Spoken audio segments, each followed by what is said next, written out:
আমার শ্বশুর একটা কথা বলছে, অন্যের পায়ে ভর করে চলার চেষ্টা কখনোই করবা না।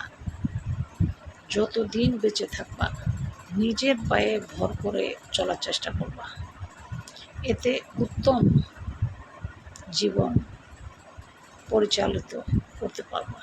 কারণ অনেক মানুষ আছে দেখবা অন্যের পায়ে প্রচণ্ড ভর করে চলার খুব ইচ্ছে তার, কিন্তু সেই মানুষ জীবনে সুখী হতে পারে না। আর তুমি যদি তোমার নিজের পায়ে দাঁড়াইয়া চলো, তোমার শক্তি থাকবে অন্যরকম। এটা আমার শ্বশুর বলেছিল আমাকে, কথাটা বাস্তব।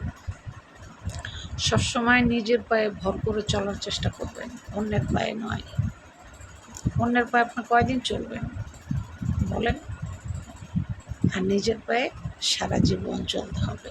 তাই নিজের পায়ে চলার চেষ্টা করবেন, এটাই আপনার জন্য সবচেয়ে ভালো হবে।